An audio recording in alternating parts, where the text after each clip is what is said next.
আচ্ছা, একজন স্টুডেন্ট হয়ে মিলিয়নিয়ার হওয়ার স্বপ্ন কি আপনিও দেখেন? কিন্তু একদিকে পড়াশোনার চাপ আর অন্যদিকে টাকা রোজগারে চিন্তা, দুটোকে একসাথে সামলাবেন কিভাবে? কখনো কি মনে হয়েছে যে ডিগ্রির জন্য এত খাটছেন সেটা আসলেই স্বপ্নের চাবিকাঠি, নাকি ভবিষ্যতের জন্য একটা বিশাল ঋণের বোঝা? চলুন আজ এই কঠিন সত্যিটার মুখোমুখি হওয়া যাক। আসুন একদম সরাসরি প্রশ্ন করা যাক। ছোটবেলা থেকে তো আমরা এটাই শুনে এসেছি যে একটা ভালো ডিগ্রি মানে একটা সফল জীবন, একটা দারুণ ভবিষ্যৎ।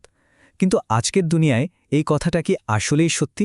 কারণ ডেটা আর পরিসংখ্যান কিন্তু একদম অন্য একটা গল্প বলছে।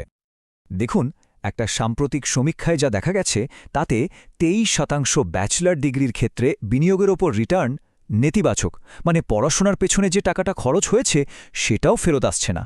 আর তার চেয়েও অবাক করা তথ্য হল 41% গ্র্যাজুয়েট এমন সব চাকরি করছে যেগুলোর জন্য তাদের ডিগ্রির কোনো দরকারই ছিল না।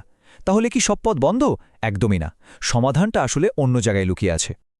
আসল সমাধানটা কিন্তু একটা ভালো চাকরি খোঁজার মধ্যে নেই, আছে আমাদের চিন্তাভাবনা বদলানোর মধ্যে।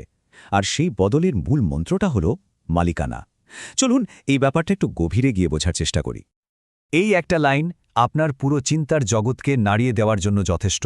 সম্পদ তৈরির আসল রহস্যটা ঠিক এটাই। জীবনের লক্ষ্য শুধু একটা চাকরি পাওয়া নয়, লক্ষ্য হলো এমন কোনো সম্পদ, ব্যবসা বা স্কিলের মালিক হওয়া যা আপনাকে আপনার জীবনের নিয়ন্ত্রণ দেবে। প্রমাণ চান?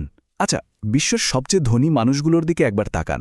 দেখবেন তাদের 75%ই হলেন উদ্যোক্তা, আর 15% হলেন বিনিয়োগকারী। তারা কিন্তু কর্মচারী নন, তারা হলেন মালিক।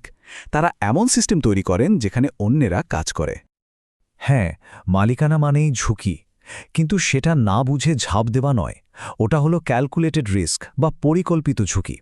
বিশেষ করে স্টুডেন্ট লাইফে যখন কাঁধে দায়িত্বের বোঝাটা অনেক কম, তখন আয় বাড়ানোর জন্য একটু হিসেব করে ঝুঁকি নেওয়াই কিন্তু সবচেয়ে স্মার্ট কাজ। তো চলুন এবার আমাদের স্ট্র্যাটেজির প্রথম ধাপে যাওয়া যাক। আমরা এটাকে বলছি মোটর বাইক। এটাই হবে আপনার অ্যাক্টিভ ইনকামের ইঞ্জিন, যা আপনাকে খুব দ্রুত আর্থিক স্বাধীনতার পথে এগিয়ে নিয়ে যাবে। এখানে এমন 3টা অসাধারণ উপায়ের কথা বলা হচ্ছে যা যে কোনো ছাত্রছাত্রী প্রায় শূন্য থেকে শুরু করতে পারে। এর জন্য বিশাল কোনো টাকা বা অভিজ্ঞতার দরকার নেই, দরকার শুধু একটু স্মার্ট চিন্তাভাবনার। প্রথম কৌশলটা হল তথাকথিত বোরিং কিন্তু ভীষণ নির্ভরযোগ্য ব্যবসাগুলোকে প্রযুক্তির ছোঁয়ায় বদলে দেওয়া। ধরুন লন্ড্রোম্যাট বা ভেন্ডিং মেশিনের কথা। অনেক মালিকই এখনও পুরনো পদ্ধতিতে ব্যবসা চালান। আপনি শুধু তাদের জন্য একটা অনলাইন পেমেন্ট বা বুকিং সিস্টেম তৈরি করে দিয়ে তাদের লাভ বাড়িয়ে দিতে পারেন, আর সেই বাড়তি লাভের একটা অংশ সোজা আপনার পকেটে। দ্বিতীয় উপায়টা তো আরও সহজ। আপনার হাতে যে ফোনটা আছে সেটাই হতে পারে আপনার ব্যবসার হাতিয়ার। TikTok shop. এখানে শুরু করার জন্য 1 টাকাও লাগবে না। বিউটি প্রোডাক্ট বা মেয়েদের পোশাকের মতো জনপ্রিয় জিনিস নিয়ে কাজ শুরু করে খুব সহজেই কিন্তু ক্যাশফ্লো তৈরি করা যায়। আর 3 নম্বর কৌশলটা হল পেইড ফোকাস গ্রুপ। বিভিন্ন বড় বড় কোম্পানি তাদের নতুন প্রোডাক্ট নিয়ে আপনার মতামত জানার জন্য টাকা দিতেও রাজি, আর তার পরিমাণটাও কিন্তু চমকে দেওয়ার মতো। ভাবা যায় মাত্র 1 ঘন্টার একটা অনলাইন সেশন থেকে আয় হতে পারে প্রায় $250 পর্যন্ত।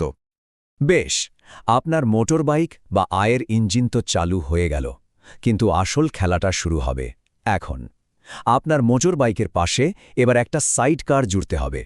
এটাই হলো আপনার সম্পদ বাড়ানোর বাহন, যা আপনার হয়ে টাকা কামাবে, এমনকি আপনি যখন ঘুমিয়ে থাকবেন তখনও। নিয়মটা খুবই সহজ কিন্তু অবিশ্বাস্যভাবে শক্তিশালী। আপনার মোট আয়ের প্রথম 25% কোনো প্রশ্ন না করে সোজা বিনিয়োগে পাঠিয়ে দিন। এই টাকাটাই আপনার ভবিষ্যতের আর্থিক স্বাধীনতার ভিত গড়ে দেবে। এই স্লাইডটা দেখুন, চক্রবৃদ্ধি বা কম্পাউন্ডিংয়ের জাদুটা কি তা স্পষ্ট বোঝা যায়। এখানে বিলি যে 20 বছর বয়সে মাসে মাত্র $200 করে বিনিয়োগ শুরু করে, আর অন্যদিকে ফিল যে 30 বছর বয়সে মাসে $300 করে শুরু করে। দুজনেই 60 বছর বয়স পর্যন্ত বিনিয়োগটা চালিয়ে যায়। ফলাফলটা কি হলো? বিলির সম্পদ গিয়ে দাঁড়ালো প্রায় $1.3 মিলিয়ন, আর ফিলের মাত্র $6,78,000। পার্থক্যটা দেখেছেন? বিলি কিন্তু ফিলের থেকে মোট $12,000 কম বিনিয়োগ করেছে, কিন্তু শুধুমাত্র 10টা বছর আগে শুরু করার কারণে সে প্রায় $6 লাখ বেশি সম্পদ তৈরি করতে পেরেছে। বিনিয়োগের দুনিয়ায় টাকা বা বুদ্ধি নয়, আপনার সবচেয়ে বড় বন্ধু হল সময়। তো বিনিয়োগটা করবেন কোথায়? দেখুন, নতুনদের জন্য ইন্ডেক্স ফান্ড হলো সবচেয়ে সহজ আর কম ঝুঁকিপূর্ণ অপশন। আবার রেটস বা রিয়েল এস্টেট ইনভেস্টমেন্ট ট্রাস্টের মাধ্যমে আপনি বড় বড় প্রপার্টিতে অল্প টাকা বিনিয়োগ করে প্যাসিভ ইনকাম করতে পারেন। সোনা আপনার টাকাকে মুদ্রাস্ফীতির হাত থেকে বাঁচায়, একটা সেফ হেভেন। আর শেষে আসছে ক্রিপ্টোকারেন্সি, যেমন বিটকয়েন। এটা খুবই ঝুঁকিপূর্ণ, কিন্তু এখানে রিটার্নের সম্ভাবনাও অনেক বেশি। এত আলোচনার পর পুরো বিষয়টার সারমর্ম কি দাঁড়ালো? সবকিছু আসলে একটাই বিন্দুতে এসে মিলে যায়, যা আপনার কাছে এই মুহূর্তে সবচেয়ে বেশি পরিমাণে আছে, আর সেটা হলো সময়। সম্পদ তৈরির এই যাত্রায় আপনার এই দুটো বাহনই কিন্তু লাগবে। মোটরবাইক আপনাকে এখনকার জন্য টাকা রোজগার করে দেবে, আর সাইডকার আপনার ভবিষ্যতের জন্য সম্পদ তৈরি করবে। একটাকে ছাড়া অন্যটা কিন্তু অসম্পূর্ণ। এই কথাটা মনের মধ্যে গেঁথে নিন। বড় কিছু পেতে হলে আজকের ছোটখাটো আনন্দ, ছোটখাটো ভোগবিলাসকে কিছুটা ত্যাগ করতেই হবে। আজকের এই ত্যাগই কিন্তু আপনার আগামী দিনের স্বাধীনতা। শেষ করার আগে এই প্রশ্নটা থাকলো আপনার নিজের জন্য। আপনার হাতে থাকা সবচেয়ে শক্তিশালী অস্ত্র হল সময়।